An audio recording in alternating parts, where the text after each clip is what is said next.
Hola, ¿cómo están? Vamos a comenzar ahora la clase dedicada al tema de macroevolución. Para eso vamos a compartir la pantalla y vamos a comenzar diciendo qué es la macroevolución.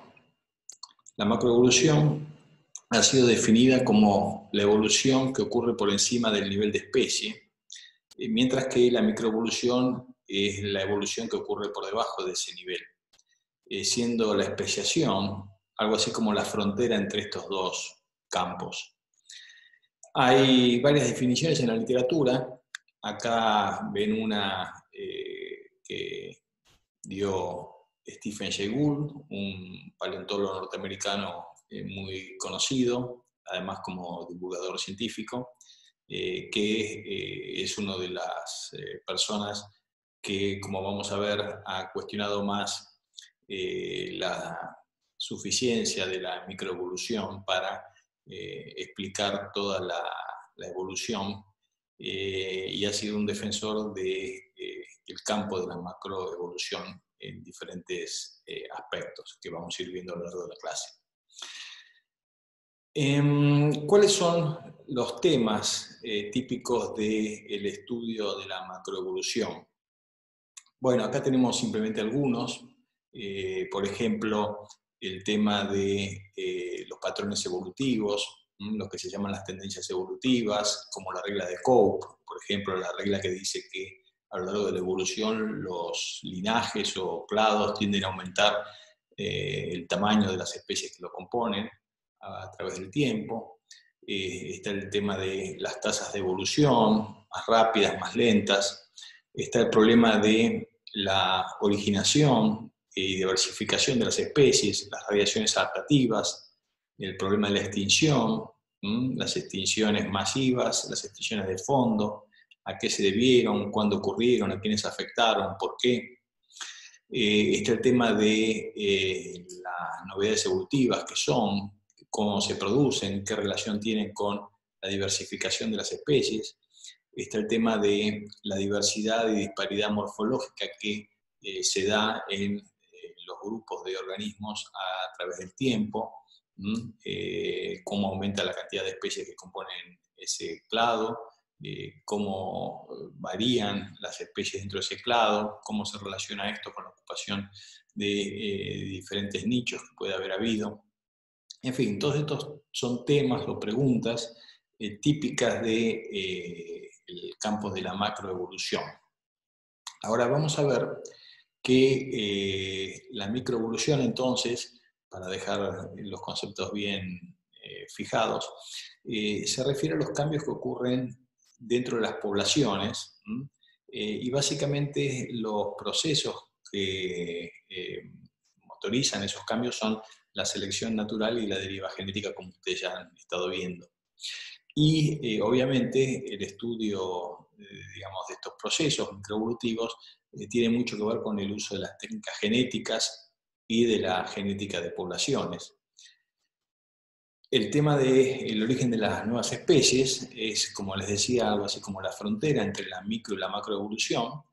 En la actualidad vamos a ver, si bien es la frontera entre ambas subdisciplinas, en general es tratado fundamentalmente dentro del campo de la microevolución, y en los últimos años ha avanzado mucho en la aplicación de técnicas principalmente genéticas para entender el proceso de especiación.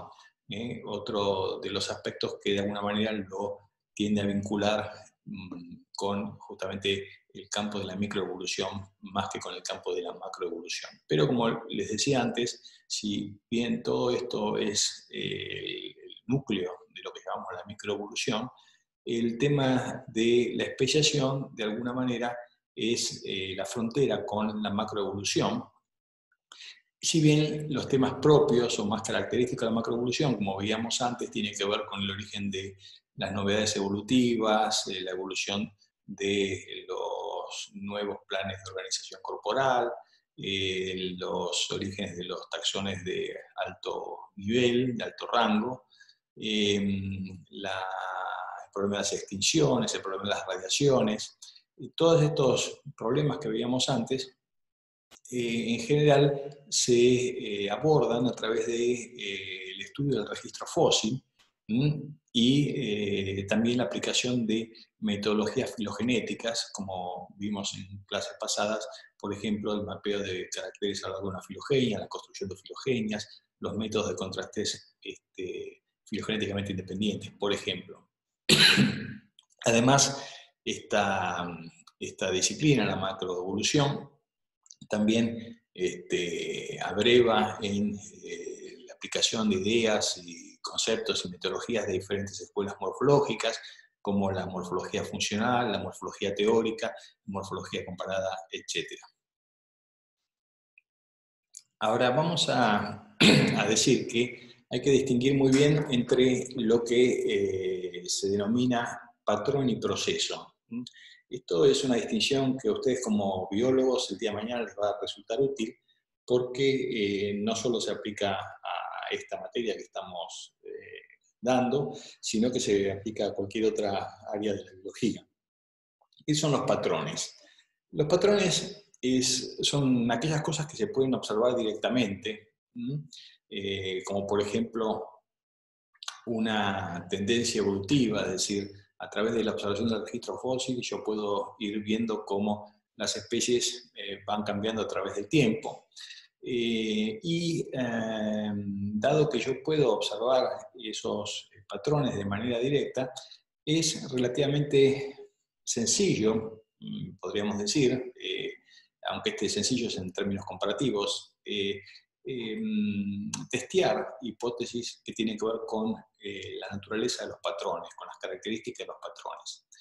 Eso es bien distinto a lo que pasa con los procesos, porque los procesos son normalmente cosas que yo no puedo observar directamente, sino que debo inferirlos a través de ciertas características que tienen los patrones. Por eso testear las hipótesis sobre los procesos es mucho más difícil. Entonces es importante que ustedes mantengan en sus cabezas siempre la distinción entre estas dos cosas, patrón por un lado y proceso por el otro.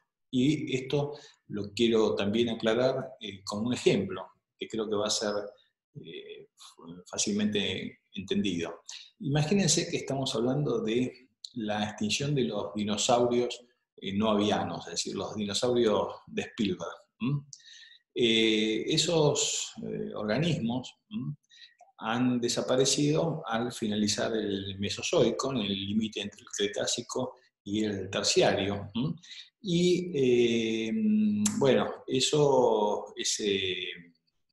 evento, digamos, se puede deducir de la presencia de fósiles de estos organismos por debajo, digamos, del nivel que marca la transición entre estos dos periodos y la ausencia justamente de restos fósiles que indiquen la presencia de estos organismos en el terciario, en el Cenozoico. Eso es un patrón, la extinción de estos organismos. Ahora, ¿qué produjo esa extinción? Eso es un problema de proceso. Hay muchas teorías al respecto, pero dos de las que ustedes conocen, que son las más, digamos, importantes, son la de que la extinción digamos, de fines del Cretácico se debió al impacto de un meteorito de gran tamaño sobre la Tierra, que cayó ahí en la zona de la península de Yucatán, en el Caribe, y eso generó un cataclismo a nivel planetario que extinguió a un montón de seres vivos, de grupos de organismos, entre ellos los dinosaurios no avianos. Ahora, eso, digamos, esa es una hipótesis de proceso. Hay otras hipótesis de proceso, la que dice, por ejemplo, que en realidad no fue un meteorito, sino que fue el aumento de la actividad volcánica que ocurrió en esa época. Y fíjense que estas hipótesis obviamente hacen predicciones acerca de cosas que deberían encontrarse si fuesen ciertas. De hecho, por ejemplo, en el caso de los meteoritos se encontró, digamos, un cráter sumergido, digamos, en el Caribe, ahí en la zona de Yucatán, que tiene el tamaño, que indica que fue producido por un impacto de gran tamaño que puede haber causado un cataclismo planetario, digamos. Hay restos geológicos que muestran, obviamente, que eso ocurrió en el momento, digamos, que corresponde a la desaparición de los dinosaurios. Hay un montón de evidencias que tienen que ver con lo que se llama el metamorfismo de impacto, es decir, cambios en las rocas, en la estructura de algunas rocas y de restos geológicos que se encuentran debido a las tremendas energías que se producen cuando un impacto de esa naturaleza tiene lugar. En fin, hay obviamente la famosa banda de iridio, que entre el Cretácico y el Terciario, que muestra, digamos, que ha habido, digamos, abundancia de un material que es relativamente raro en la Tierra, pero está presente en los meteoritos, que se depositó justo en ese momento y que puede haber sido aportado por ese objeto astronómico.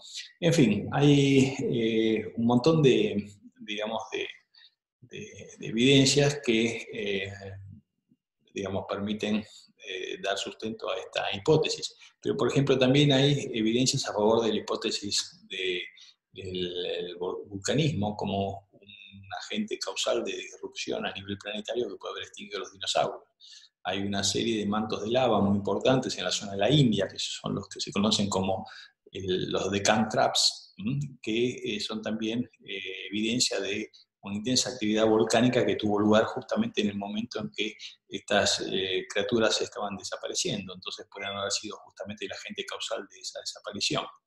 O sea, las hipótesis de proceso son más difíciles de testear. El patrón yo lo puedo ver, me costará más o menos esfuerzo estudiar, tengo que tener un registro fósil en el caso de la macroevolución suficientemente completo, pero es algo que yo puedo observar directamente. Las causas de esos cambios que yo veo en el registro fósil, los procesos que motorizan esos cambios, no se pueden ver directamente, sino que tengo que, en general, digamos, inferirlos, y por eso son hipótesis bastante más difíciles de refutar o demostrar si epistemológicamente eso es posible.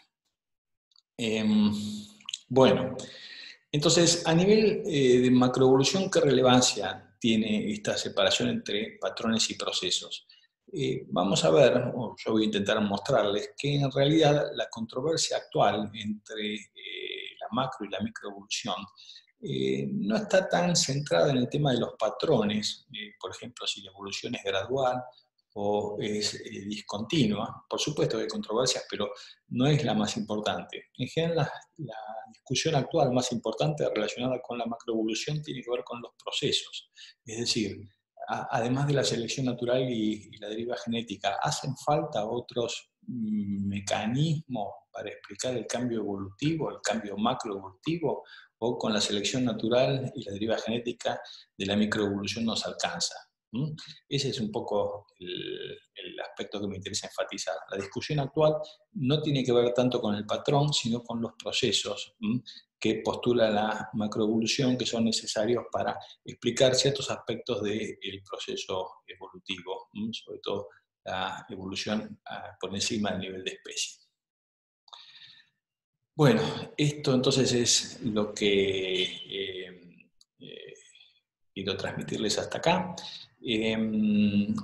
Vamos a ver que a lo largo, digamos, de este video y el siguiente, un poco la discusión, la controversia cae a ambos niveles, en el nivel de patrones y, por supuesto, también a nivel de procesos.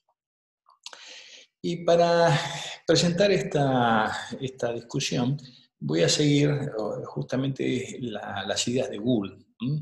Gould, en una de sus últimas obras, postula que la teoría sintética de la evolución, la teoría moderna de la evolución, que se gestó en la década de más o menos 1930-1940, se consolidó alrededor de tres ideas principales. Es lo que Gould llama el endurecimiento del del trípode darwiniano, que básicamente tiene que ver, por un lado, con los niveles de selección, a qué nivel actúa la selección natural, que vamos a ver que la idea actual es que básicamente la selección natural actúa a nivel de individuos dentro de una población o incluso a nivel de alelos de un gen, pero no a niveles superindividuales.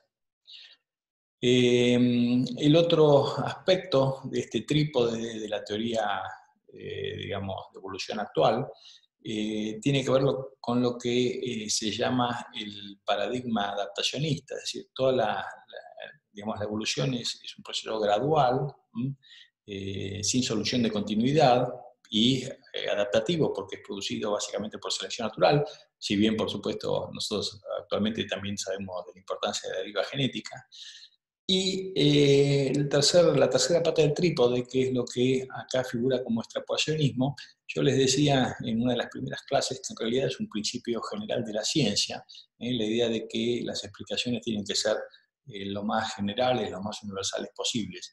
Es decir, que no tiene que haber explicaciones particulares para casos particulares de evolución. Bueno, el extrapolacionismo tiene que ver con esta idea, digamos, de la ciencia en general, de que toda la evolución se explica por el mismo set, digamos, de principios. En el caso de la teoría sintética, la evolución es gradual, es por selección natural, es adaptativa. Y eso vale para todos los cambios, los pequeños o los grandes cambios que podemos ver a lo largo de tiempos geológicos en el registro fósil. Entonces, vamos a ir viendo una por una estas tres patas del trípode y la discusión a que se ha llegado y también algunas de las críticas en torno a esas paradigmas que han sido aceptados por lo menos por la teoría sintética de la evolución. Y vamos a comenzar con los niveles de selección, es decir, a qué nivel actúa la selección natural. Ese es el tema que vamos a abordar a continuación. Para eso quiero presentarles brevemente un repaso de qué es la selección natural. Ustedes ya lo han visto, por supuesto, pero me interesa que lo veamos de la siguiente manera. Yo acá estoy siguiendo a unos autores canadienses que son Naylor y Hanford, que hace unos cuantos años atrás definieron la selección natural como el nombre que le damos al proceso que ocurre o que resulta en cualquier sistema que cumple con una serie de propiedades, 4 en este caso. De esta manera vamos a evitar definir la selección natural de manera circular o tautológica. Y básicamente, ¿cuáles son esos 4 principios que se deben cumplir en un sistema para que comience a cambiar por selección natural? Bueno, el primero de los principios es que los organismos tienen que tener una elevada capacidad de replicación o reproducción.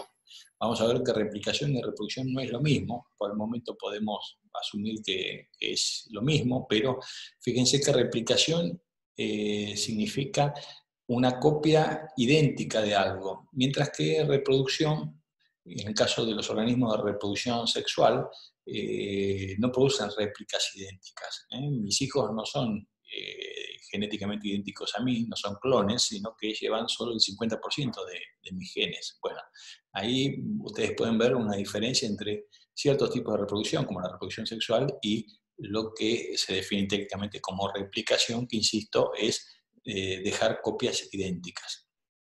El segundo de las condiciones que se tiene que cumplir es que los organismos para replicarse consumen recursos y energía del ambiente, y esos recursos y esa energía no son infinitos, sino que están limitados. Habrá algunos recursos que son más limitantes que otros, y que lo que va a conducir es que en algún momento los organismos van a tener que empezar a competir por esos recursos escasos. Algunos organismos, los que consigan hacerse esos recursos, podrán seguirse reproduciendo, mientras que aquellos que tengan dificultades para conseguirlos no podrán replicarse o reproducirse. El tercero de los principios es que los organismos no son todos iguales, sino que existe variación entre ellos en la capacidad de obtener los recursos y por lo tanto de replicarse. Y por último, la cuarta condición es que la variación que acabamos de aludir en el punto 3 es heredable o tiene base genética o lo que es lo mismo es transmisible a la descendencia. Es decir, los organismos que se replican bien van a tener descendientes que también se van a replicar bien o más. Entonces, si cualquier sistema cumple con estos 4 requisitos, el resultado es que ese sistema va a cambiar o va a evolucionar por un proceso de selección natural, que va a hacer que aquellos organismos que tienen más capacidad de replicación vayan copando, aumentando su representación dentro del sistema a expensas de la desaparición de las formas menos replicativas. Quiero agregar, además, que ustedes verán que en esta diapositiva la palabra organismo aparece en negrita. Y eso es para llamar la atención de que, fíjense que definido de esta manera, yo podría reemplazar la palabra organismo por la palabra especie o la palabra alelos de un gen o la palabra ecosistema, y según qué palabra yo coloque ahí donde está ubicada el término organismo, yo podría hablar de selección actuando a diferentes niveles de organización. La naturaleza está, digamos, organizada en diferentes niveles de organización, que ustedes conocen desde los cursos introductorios de biología o de zoología general. Entonces, existe la posibilidad de que la selección actúe a diferentes niveles. La pregunta es, ¿a qué nivel efectivamente está actuando? ¿O está actuando en un solo nivel o puede actuar en más de un nivel al mismo tiempo? Si actúa en más de un nivel al mismo tiempo, ¿cuáles son los niveles donde opera con mayor intensidad? Esta pregunta es la que nos vamos a hacer, o se hicieron los científicos, como les decía, la conclusión o el paradigma dominante en la actualidad es que ese nivel es el de los organismos dentro de una población o el de los alelos de un gen. Son los niveles en los que opera la selección, y no aquellos niveles supraindividuales como puede ser el de población, el de especie, el de ecosistema, etc. Vamos a ver entonces cómo llegamos a eso y qué controversia algunos autores siguen planteando al respecto.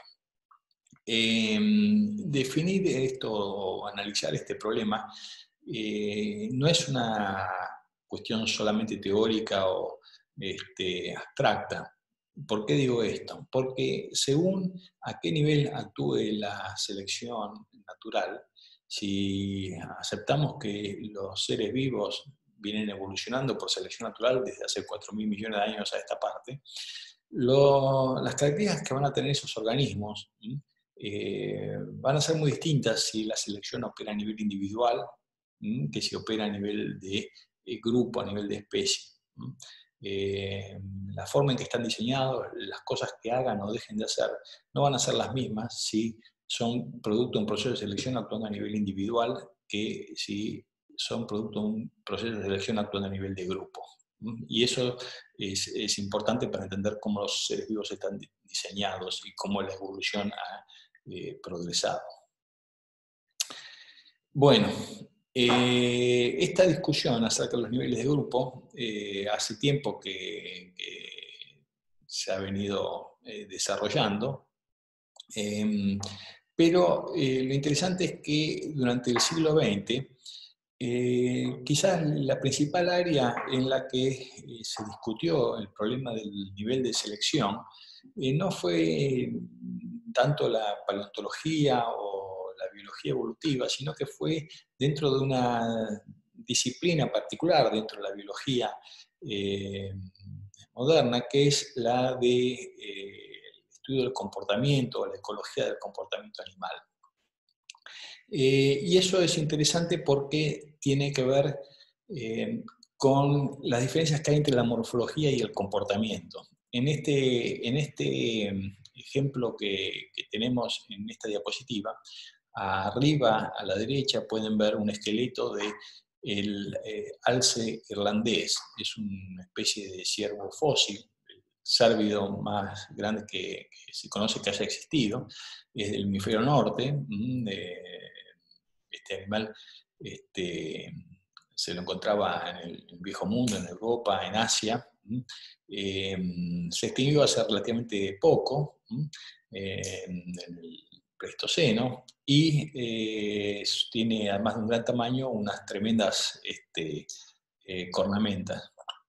Entonces, bueno, es un ejemplo interesante porque los paleontólogos han especulado durante mucho tiempo acerca de qué llevó a la extinción de este gran cérvido, y algunos incluso han postulado algunas teorías muy curiosas, como que la evolución de esas grandes cornamentas terminaron extinguiendo a la especie porque esencialmente le hacían imposible levantar la cabeza o le generaban traumas, digamos, el cráneo, por el tamaño y el peso que tienen esas cornamentas.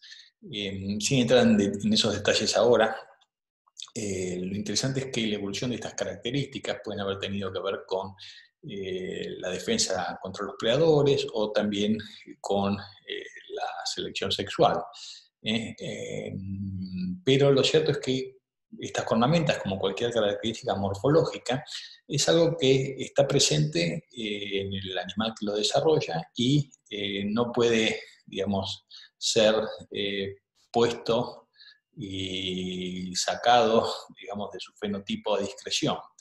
Entonces, si yo, por ejemplo, veo que la cornamenta de estos cérvidos servía para defenderse de los predadores, pero en alguna ocasión uno de estos ciervos se engancha la cornamenta contra las ramas del bosque y muere por no poder desengancharse, yo voy a considerar esos casos, digamos, fatales como excepciones a la regla general de que en realidad esa característica es adaptativa, que evolucionó porque estadísticamente le permite sobrevivir mejor a los animales que tienen la cornamenta grande que a los que no la tienen o la tienen más pequeña, porque es una herramienta que lo defiende de los predadores, a pesar de que de vez en cuando algún ejemplar con mala suerte muera enganchado en las ramas de un árbol. Ahora, entonces yo veo una característica morfológica, es muy difícil saber si esa característica evolucionó porque le convenía al individuo poseerla o porque en realidad era una característica que estaba sirviendo digamos, para la supervivencia de la especie. La especie de ciervo, el alce irlandés, sobrevivió bien durante gran parte del Pleistoceno porque con esas cornamentas se podía defender de los predadores. Y en el caso poco frecuente de que un individuo muriera, digamos, enganchado en las ramas de un árbol por esa cornamenta, bueno, eso era simplemente una cuestión de mala suerte. La cornamenta en general podría haber sido adaptativa tanto para el individuo como para la especie a la que el individuo pertenece.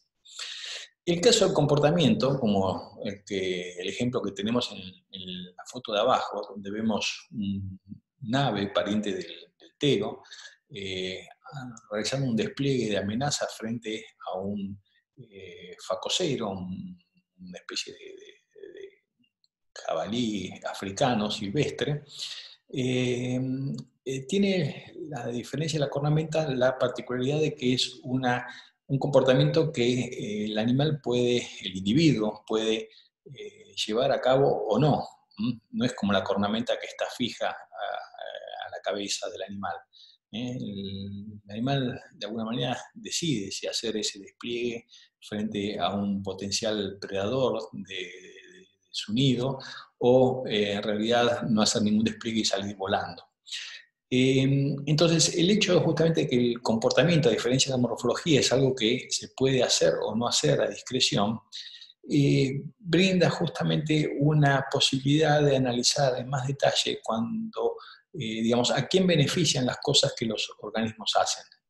¿Beneficia al individuo o en realidad el animal está haciendo eso por el bien del grupo, el bien de la especie? Por eso, como les decía, la discusión acerca de si la selección actúa a nivel de individuo, a nivel de grupo, se planteó más fuertemente en el campo de ciencias del comportamiento, la ecología del comportamiento, que en el caso de las disciplinas que tienen que ver más con la morfología. Y para, digamos, entender históricamente cómo se fue dando esta discusión, permítanme comenzar con este ejemplo que vemos acá de un pajarito del viejo mundo, Europa, que es el carbonero. Estos pajaritos, los carboneros, son como gorriones, son aves de pequeño tamaño.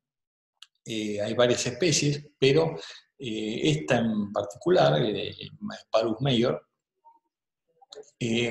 ha sido muy estudiada por los ornitólogos, que han encontrado que en las poblaciones de Inglaterra, durante la época reproductiva, estos animalitos, cuando se reproducen, construyen el nido y ponen en cada nido una cierta cantidad de huevos, pero las diferentes parejas no ponen toda la misma cantidad de huevos en sus nidos. Hay algunos pocos parejas que pueden llegar a poner hasta 12 huevos en el nido. La mayoría de la población pone entre 7, 8, 9 nidos, 7, 8, 9 huevos, perdón. Y por supuesto hay alguna fracción de la población que pone menos que eso, 5 o 6 huevos.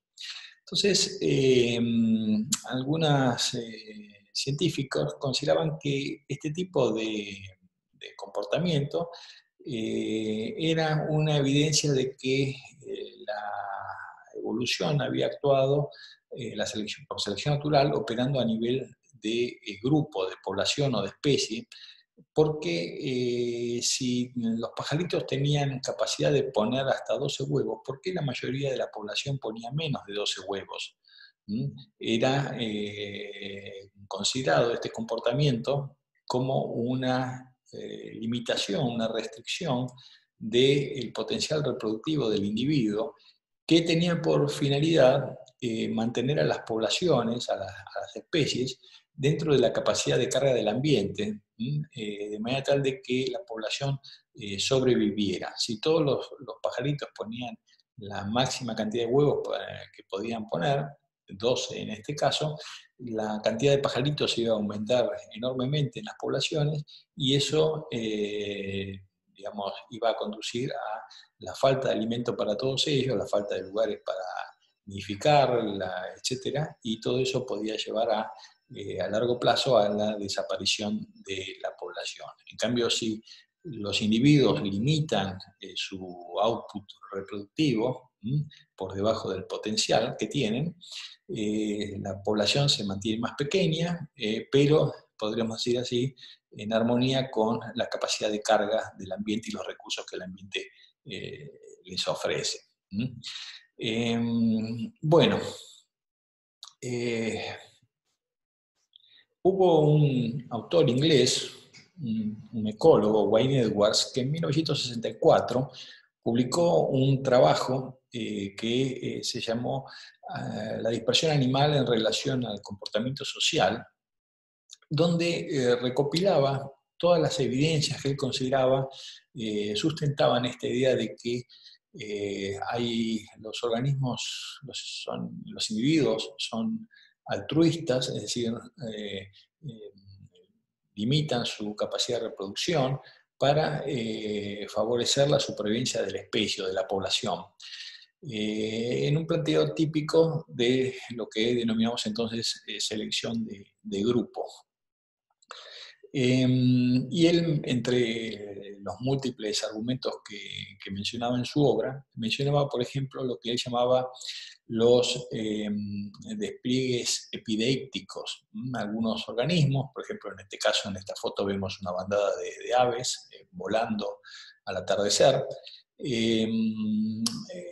realizan, muchas de las especies cuando llegan a sus territorios de reproducción, realizan al comienzo o al final del día ciertas formas de despliegues comunales que, según Wayne Edwards, les servían para censar el tamaño de la población, y en base a esa información decidir, entre comillas, su inversión reproductiva, su output reproductivo. Es decir, si a través de estos vuelos, estos despliegues epidécticos, estas aves digamos, obtenían información acerca de una alta densidad poblacional, el resultado iba a ser que se iban a reproducir menos.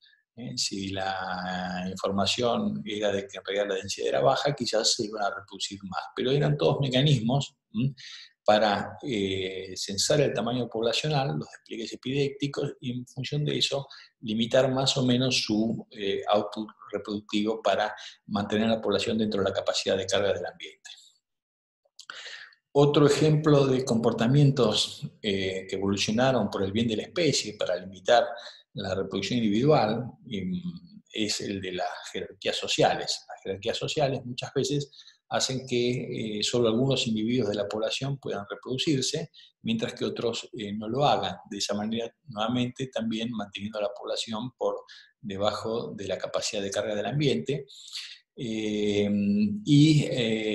Digamos, no solo digamos, las jerarquías sociales, sino los comportamientos ritualizados, por ejemplo, de lucha entre los machos que se disputan un territorio de una hembra, también eran formas convencionales de resolución de conflictos que permitían determinar, sin que los animales se lastimaran excesivamente, qué animales se iban a reproducir y cuáles no. Todos eran mecanismos que se explicaban por el bien de la especie o de la población y no por el bien del individuo. Es decir, había individuos que sacrificaban parte de su reproducción, se comportaban de manera altruista, entre comillas, para, digamos, reduciendo su fitness a los efectos de mantener o, digamos, maximizar la supervivencia o el fitness de la población a la que pertenece. Obviamente esta obra de Wayne Edwards desató un montón de críticas y una reacción muy fuerte en contra de esta interpretación de selección de grupo. Se vio, en base a análisis más profundos de muchos de los ejemplos que él había producido y otros datos más, que en realidad, cuando uno analiza todos estos comportamientos en detalle, en realidad lo que se observa es que los individuos no hacen altruismo por el bien de la especie, sino que en realidad siempre se comportan tratando de maximizar su fitness. Lo que pasa es que, bajo ciertas circunstancias, esa maximización se da de una manera o de otra. Y vamos a explicar esto también con un par de ejemplos. Uno de ellos es el tema del infanticidio. Algunos animales, algunos mamíferos, por ejemplo, como los leones, algunas especies de primates y también algunas especies de roedores, tienen la costumbre, podríamos decir, de matar crías de su propia especie, lo que llamamos infanticidio. Ahora, los leones hacen eso, como pueden ver acá en esta foto, un macho llevando a una cría que acaba de matar en su boca, pero no lo hacen de manera azarosa. Fíjense que los leones tienen un sistema social muy particular, donde se forman pequeños grupos sociales constituidos por 1 a 3 machos que controlan a una media docena de hembras con sus cachorros, y todo eso forma un grupo social. Además, en las sabanas africanas hay machos solteros o grupos de machos solteros que están todo el tiempo tratando de acceder al control de un grupo de hembras, desplazando a los machos que están con esas hembras. Entonces, se ha estudiado que estos casos de infanticidio no ocurren en cualquier momento ni los realiza cualquier león, sino que los llevan adelante, los llevan a cabo estos, digamos, cuando se produce un cambio en los machos que controlan un harén de hembras. Los machos nuevos, que han desplazado a los machos anteriores en el control de ese harén de hembras, son los que practican el infanticidio. ¿Y el infanticidio de quiénes? Bueno, de las crías más chicas que tienen las hembras de la manada, que han sido concebidos con los machos anteriores. la interpretación por el bien de la especie, al estilo Wayne-Edwards, de este comportamiento de infanticidio era que era un mecanismo para reducir el número de predadores para que no se comieran a todas las presas. Sin embargo, fíjense que si la evolución del infanticidio tuviera que ver con el bien de la especie o el bien del grupo, no habría razón para que el infanticidio lo produjeran solamente los nuevos machos dominantes del harén. Podrían hacerlo los viejos machos del harén, o podrían hacerlo las mismas madres de esas crías. Incluso hasta sería más fácil que en vez de matar a las crías que ya han concebido, directamente no ovularan y no las tuvieran. En fin, todos esos detalles del problema no se pueden entender por el bien de la especie, por el bien del grupo, sino que tienen que ver en realidad con que cada león está tratando de maximizar su fitness individual. Los nuevos machos no ganan nada con dejar que esas crías sobrevivan porque fueron concebidas por los otros machos, no por ellos. Y el problema es que las crías, mientras son chicas y están amamantando, inhiben la entrada en celo y ovulación de las hembras, con lo cual los nuevos machos no pueden tener crías con esas hembras.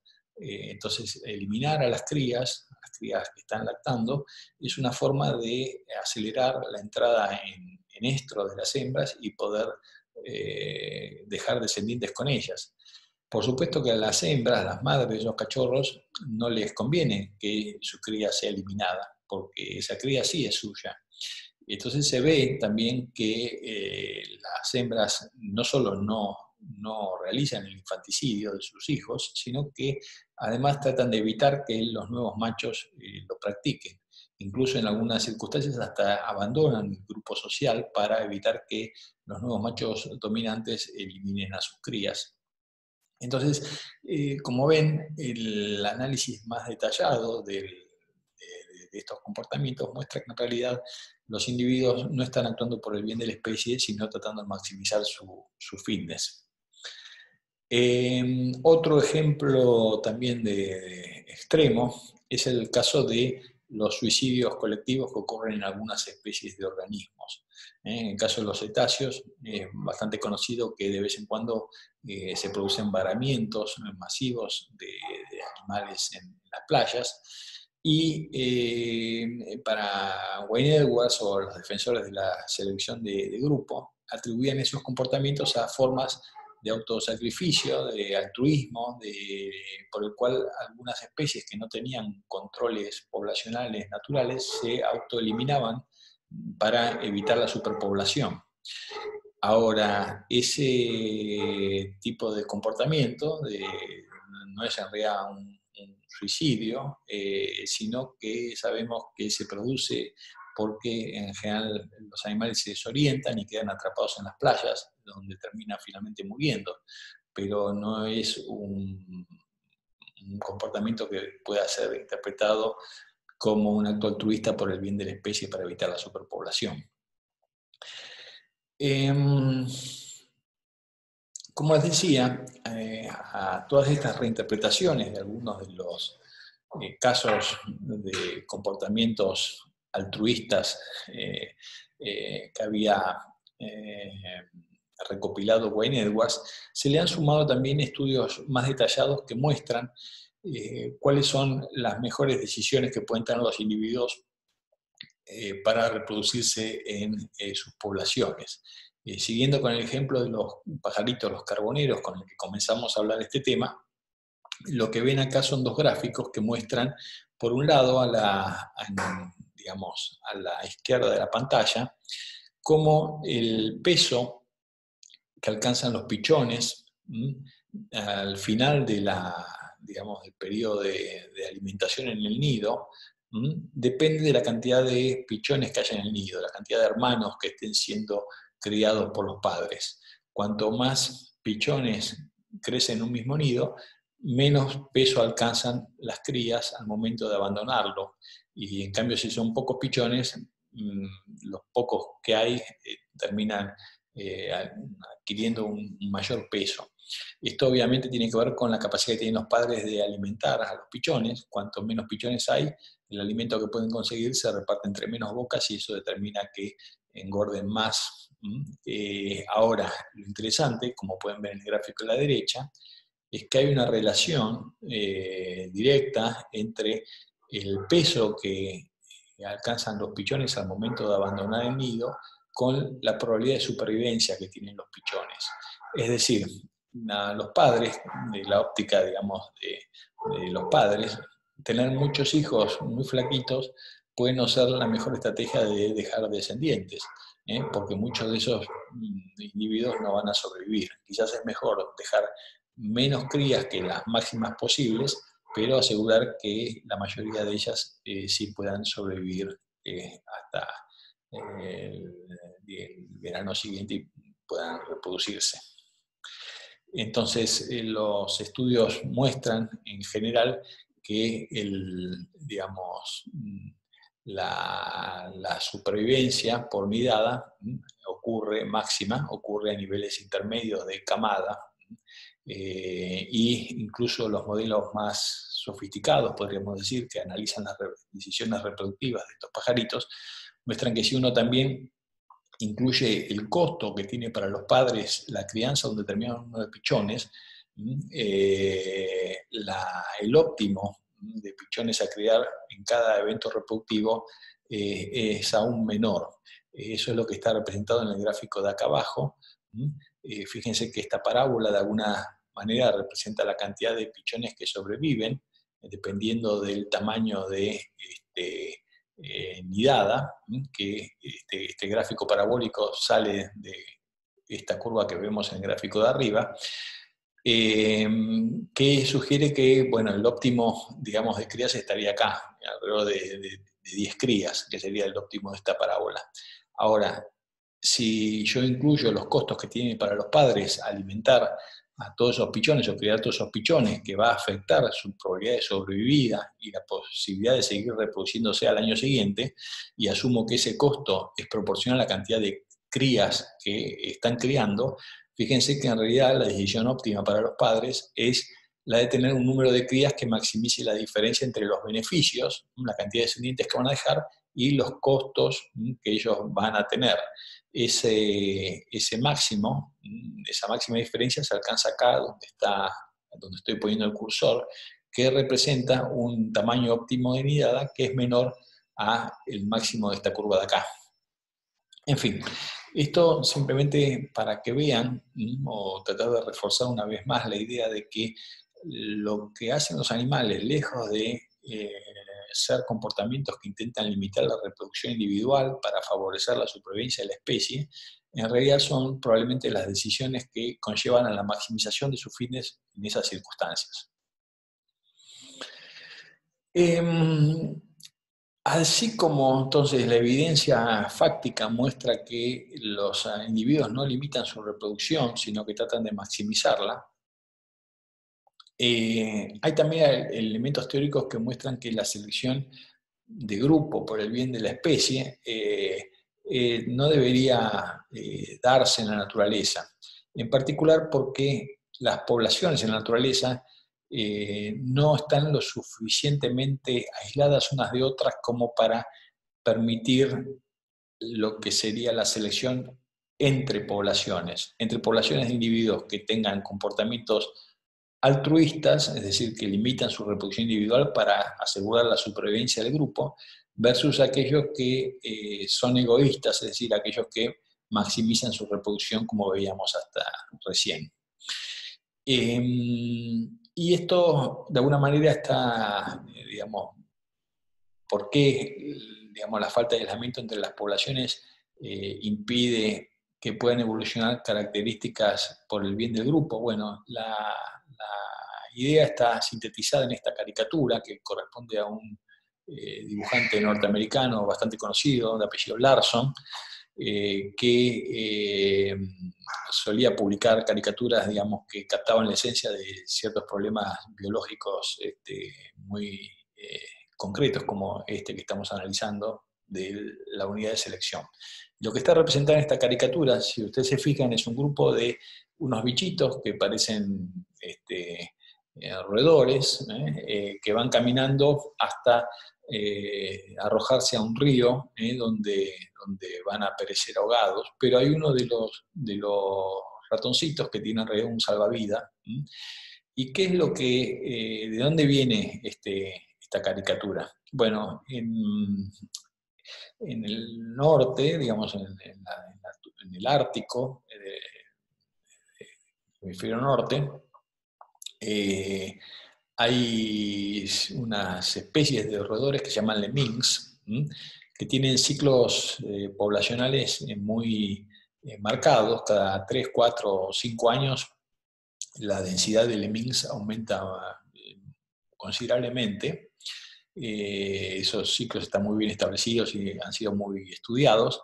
Y cuando ocurren esos aumentos de densidad, de esas superpoblaciones de lemmings, obviamente se producen eventos de desplazamiento muy importantes de estas poblaciones. Una parte de la población se dispersa y en ese momento muchos de los lemmings mueren, digamos, durante ese proceso de dispersión.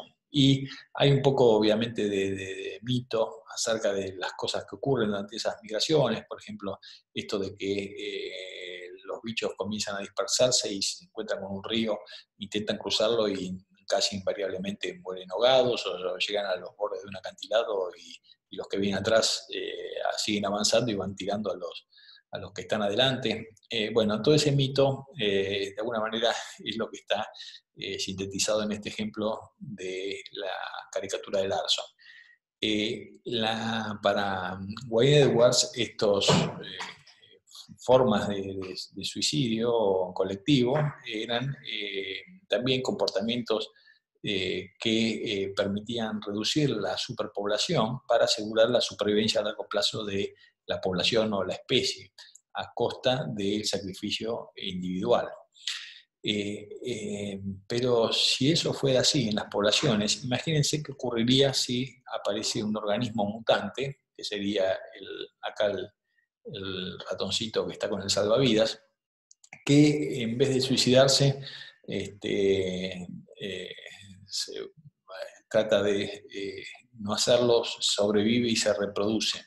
Al hacerlo, estaría expandiendo el alelo que lo hace ser egoísta, con lo cual toda la población de individuos altruistas que se sacrifica para evitar la superpoblación, poco a poco sería copada, invadida por los individuos egoístas, que no hacen eso.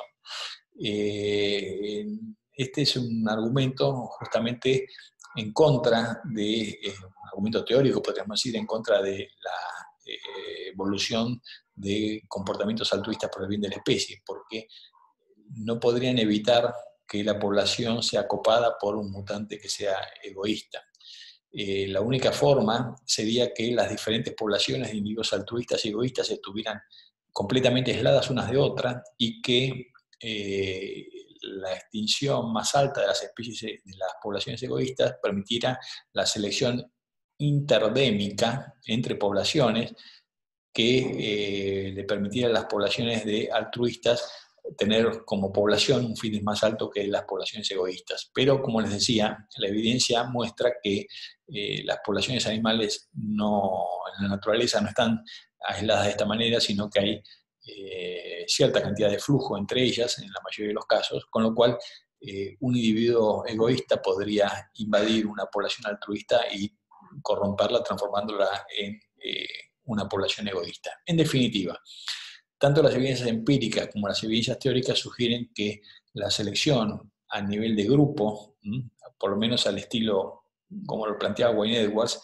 no es posible, y que la selección estaría actuando a nivel individual.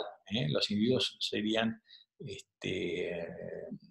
digamos, tratarían de maximizar su reproducción, su fitness.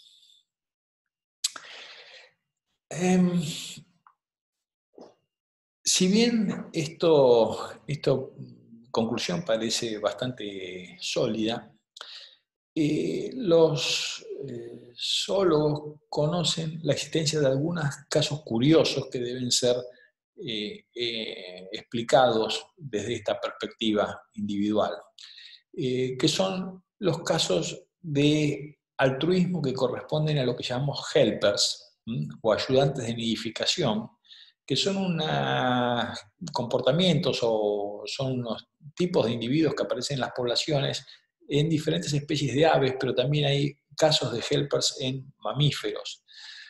¿Qué son los helpers? Los helpers son organismos adultos, reproductivamente maduros, que en vez de dedicarse a criar a sus propias crías, se dedican a ayudar a otros organismos adultos de la población a reproducirse.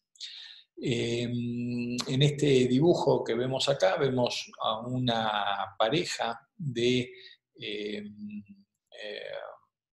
aves de América del Norte, emparentadas con los córvidos, con las urracas, que está siendo asistida por otro individuo adulto que está dándole de comer a los pichones, y también hay otros individuos adultos que están ayudando a defender el territorio y también alertando acerca de la presencia de depredadores. Estos individuos, estos tres individuos que están acá haciendo estas diferentes tareas, ayudando a la pareja reproductiva a reproducirse mejor, serían los organismos helpers, o ayudantes de nidificación.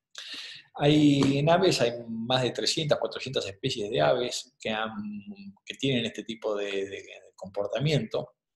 Y la pregunta es si esto no sería un caso realmente de altruismo, un individuo sacrifica su propio éxito para ayudar a otros individuos de la población. Vamos a ver que no parece ser el caso, pero antes de explicar por qué, quiero mostrarles en mamíferos, donde se dan helpers también, el caso de los chacales en África.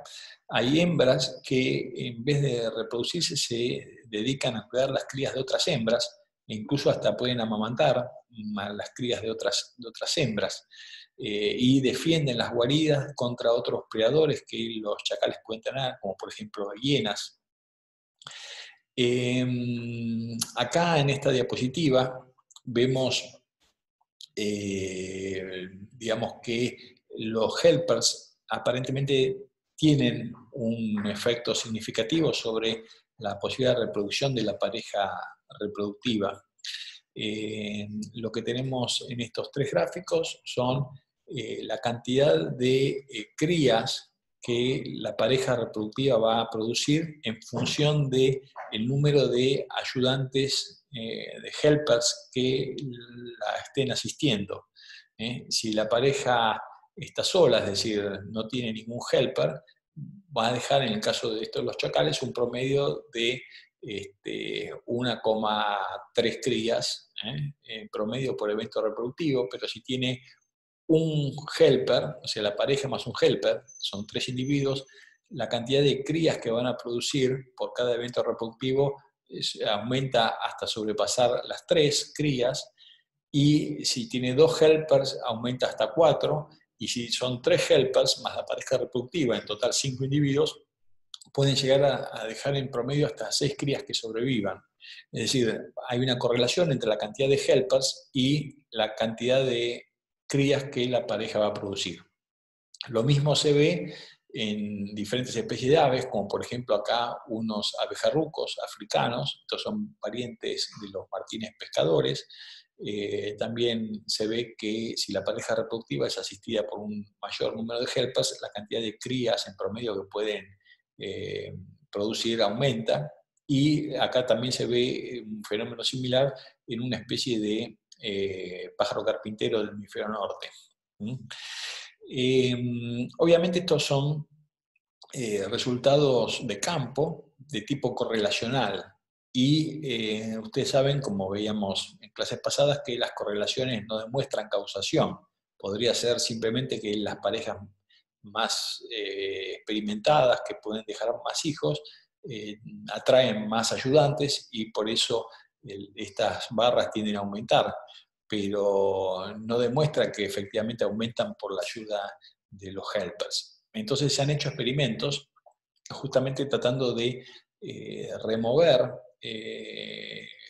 helpers digamos, de las parejas y ver si esa remoción de helpers efectivamente trae aparejado una disminución del número de crías que esas parejas producen y efectivamente se puede demostrar, ahora sí de una manera experimental y no observacional y correlacional, que los helpers efectivamente ayudan a las parejas a reproducirse más.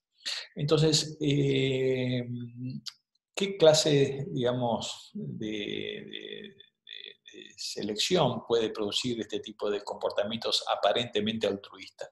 Antes de responder a eso, voy a dar un ejemplo todavía más extremo de lo que sería un altruismo, un aparente altruismo en la naturaleza, cómo se da en el caso de los insectos que se denominan eusociales, es decir, aquellos que tienen castas donde hay individuos de esas castas que no se reproducen, sino que dedican toda su vida a cumplir alguna función necesaria para la supervivencia de la colonia y para que la reina o la casta reproductiva de esa colonia pueda continuar reproduciéndose.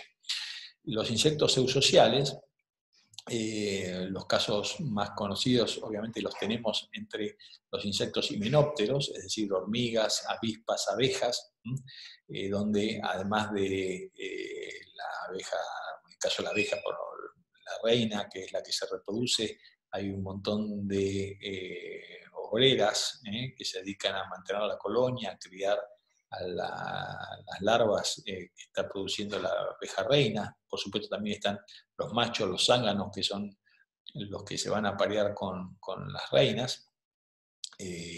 Pero bueno, esas castas, las de abejas obreras, obviamente no se van a reproducir, sino que se van a quedar básicamente toda su vida cuidando, ayudando a mantener la colonia, ya que la reina se reproduzca más. Estos insectos eusociales, como les digo, están típicamente representados por diferentes grupos de himenópteros. En el caso de las hormigas, por ejemplo, tenemos algunas castas que actúan específicamente como soldados defendiendo la colonia, otras actúan, en algunas especies pueden actuar como ánforas de reserva de azúcares o de sustancias azucaradas para alimentar a la colonia. Y por supuesto está la casta de la reproductiva, ya sean los machos y las hembras reinas, que son las únicas que se van a reproducir. Y como les decía, además de los insectos himenópteros, donde hay muchas especies que tienen este comportamiento de uso social, también la eusocialidad evolucionó en las termitas, que son otro grupo de insectos, y hay también ejemplos de eusocialidad en unas especies de mamíferos que son las ratas peladas de la familia Batiérgide.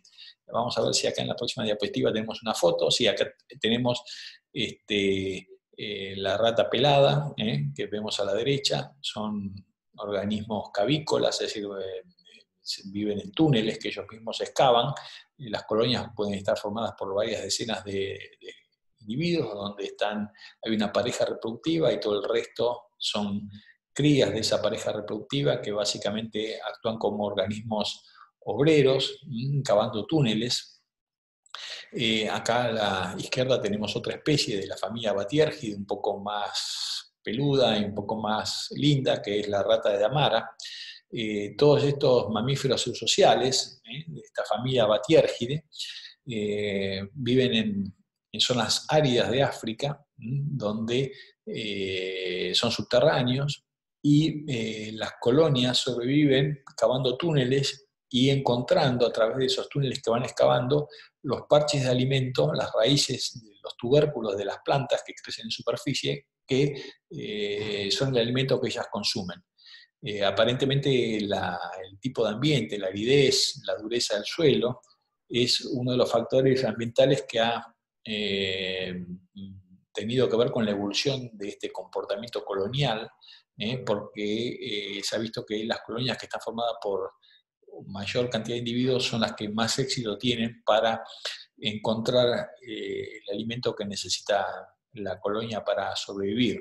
La idea es que los parches de alimento, estas, digamos, raíces y tubérculos de las plantas que están creciendo en superficie, son recursos que son de hallazgo impredecible, pero como están localizados, cuando una rata que está cavando un túnel encuentra, digamos, un parche de vegetación, la cantidad de alimento es abundante, entonces lo que hace falta para que la colonia todos los días pueda conseguir alimento es tener muchos individuos cavando túneles todo el tiempo, de manera tal de que siempre haya alguno que esté chocando, por decir así, de casualidad, con alguno de estos parches que permiten la subsistencia de toda la colonia. Entonces ese tipo de factor ecológico es lo que puede haber favorecido el comportamiento social, y en estos casos el comportamiento social, como les decía, incluye castas de individuos que no se reproducen, que se dedican toda su vida a cavar túneles, que es un comportamiento realmente bastante excepcional y extraño, típico de esta familia de roedores Batiargidae. Bueno, ¿cómo se explican la eusocialidad y los helpers? Si veníamos diciendo que la selección parece haber actuado a nivel individual, favoreciendo a los individuos que maximizan su fitness. Eso parece a primera vista incompatible con la existencia de organismos individuos que no se reproducen, ya sea porque son helpers o porque son parte de las castas digamos, no reproductivas de los organismos eusociales. Bueno, esta aparente contradicción fue resuelta por un biólogo inglés, Hamilton, en 1964, que planteó lo que se conoce como la teoría de selección por parentesco o kin selection, que en realidad la podemos conceptualizar como una extensión de la teoría de evolución por selección natural actuando a nivel individual, donde acá lo que se considera es al grupo de parientes como parte de, digamos, una forma extendida de individuo.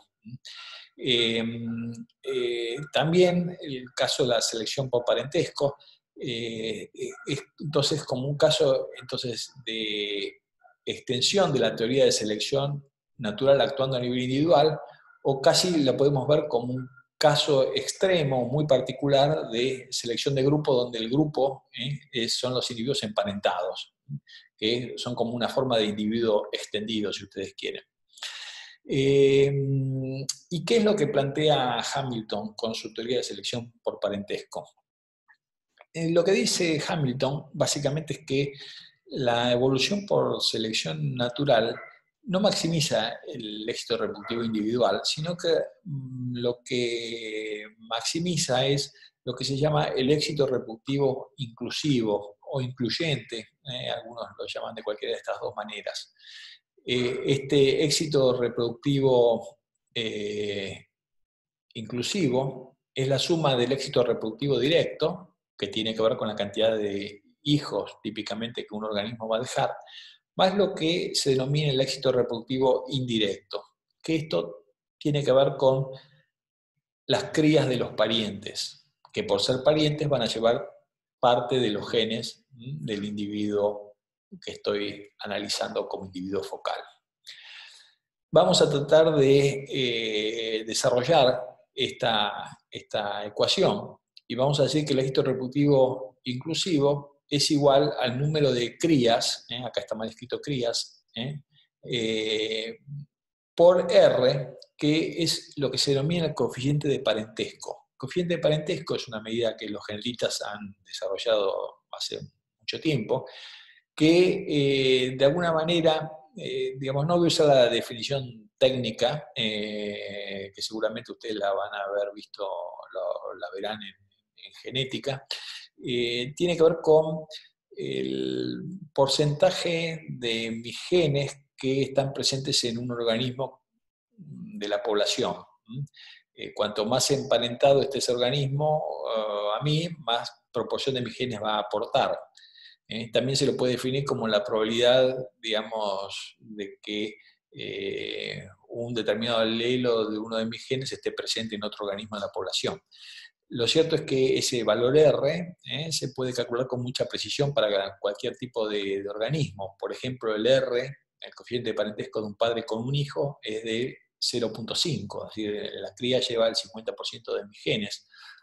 Entre un abuelo y un nieto es 0,25, entre un hermano completo es 0,5 también, entre medios hermanos es 0,25, entre primos es 0,125, es decir, ese número R, ese valor R se puede calcular con mucha precisión.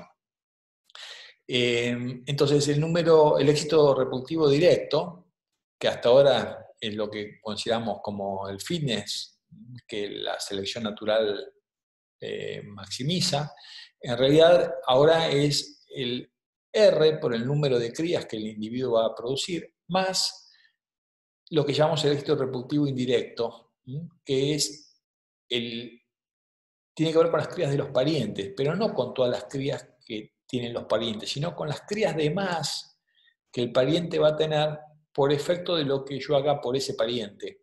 Y obviamente todo eso tiene que estar multiplicado por el coeficiente de parentesco que yo tenga con esas descendientes de más que van a existir por mis acciones. Entonces, según Hamilton, la selección natural lo que va a maximizar es esta cantidad, el éxito incluyente, que es la suma del éxito directo más la suma del éxito indirecto.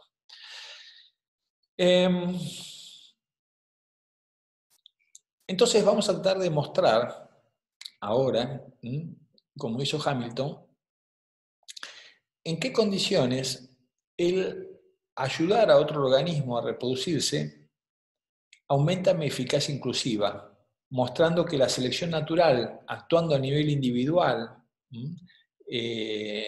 a nivel de este individuo extendido, que es el individuo con sus parientes, puede ser mayor ese éxito inclusivo que el que tendría un individuo que no ayuda a nadie y concentra todo su esfuerzo en tratar de dejar sus propias crías con exclusividad, que es lo que llamamos el individuo egoísta. El altruista sería el que sacrifica parte de su éxito directo para ayudar a otros parientes a que se reproduzcan más, y el egoísta es el que no sacrifica nada de su éxito directo, pero tampoco ayuda ni a nadie. Entonces, para que la selección natural favorezca al individuo altruista, al helper, al individuo eusocial, lo que debe ocurrir es lo que tenemos acá abajo. Es decir, que el éxito reproductivo inclusivo del individuo altruista sea mayor al éxito reproductivo inclusivo del individuo egoísta. Esta desigualdad se tiene que cumplir. Entonces vamos a escribir en qué consiste el éxito reproductivo del individuo altruista. Es el éxito directo, que es esto que está acá, más el éxito indirecto, que es este segundo término que está acá. Todo esto tiene que ser mayor al éxito reproductivo incluyente o inclusivo del egoísta, que es esto que tenemos a la derecha de la desigualdad. Voy a tratar de empezar a explicar este término, este lado de la ecuación de la desigualdad, que es el éxito reproductivo inclusivo del egoísta. Como el éxito reproductivo del egoísta es el éxito directo, que será la cantidad de crías que tenga, que llamamos n por el R que tenga con esas crías, que típicamente dijimos es de 0,5, a eso le tenemos que agregar el éxito indirecto, pero dijimos que el individuo egoísta, por ser justamente egoísta, no va a ayudar a nadie, así que no va a haber crías de más que tengan los parientes por efecto de su ayuda, así que este segundo término de este lado de la desigualdad va a valer 0. En cambio, si ahora vamos a ver el éxito reproductivo del individuo altruista, el éxito directo va a ser la cantidad de crías n que dejaría, si fuera egoísta, menos C. C es por costo. Al ser altruista no va a poder dedicar toda su energía, todo su esfuerzo a dejar sus propios descendientes, Así que no va a dejar n crías, sino que va a dejar n menos c crías. Y todo eso lo vamos a multiplicar por r, por el r que dijimos típicamente entre padre e hijo es de 0,5. Este es el éxito directo del altruista, y el éxito indirecto es esto que está acá, la sumatoria de los R sub I por B. B, ¿qué son? Son las crías de más que van a tener los parientes por la ayuda que reciben del altruista, multiplicado por el coeficiente de parentesco que el altruista tenga con esas crías de más que van a existir. Si son hijos de un hermano completo, el individuo va a tener un R, el R sub I va a valer 0,25, porque es 0,5 con el hermano y 0,5 con la cría, digamos, entre el padre y la cría, con lo cual es 0,5 por 0,5, 0,25, el R que va a tener el individuo focal con el sobrino. Pero si fueran otros parientes más lejanos, ese R sub I va a tener otros valores. Por eso acá lo expresamos como una sumatoria de R sub I por B. Entonces, si yo distribuyo este R dentro del paréntesis, fíjense que me queda R por N menos R por C, más seguimos con este segundo término, y acá eliminé el 0 y me quedó R por N, así que puedo simplificar este R por N con este otro R por N, y lo que me va a quedar es lo siguiente: paso menos R por C del otro lado cambiado de signo. Entonces la desigualdad se transforma en esta expresión que se llama la regla de las crías, que efectivamente lo que dice es que para que el comportamiento altruista, el de helper, el individuo eusocial, los beneficios que obtenga el individuo que tiene ese comportamiento, los beneficios que son estos, tienen que superar los costos de tener ese comportamiento altruista o eusocial. Esto es lo que se conoce como regla de las crías. Y en realidad es un resultado medio de perogrullo, pero lo que nos está diciendo es que la selección natural va a favorecer cualquier comportamiento que aumente el éxito inclusivo. Digamos, aún aquello que parece ser altruismo, es decir, ayudar a otro a reproducirse más, o defender una colonia de un predador para que la reina sobreviva y se pueda seguir reproduciendo, en realidad es una estrategia que en el fondo aumenta mi fitness, porque se están salvando parientes que por ser parientes llevan mis genes, en particular el gen que me hace a mí tener ese comportamiento aparentemente altruista. Es decir, lo que demuestra la selección por parentesco es que lo que parece ser altruismo, lo que hacen los helpers, lo que hacen los organismos sociales, en realidad es una estrategia para maximizar el fitness.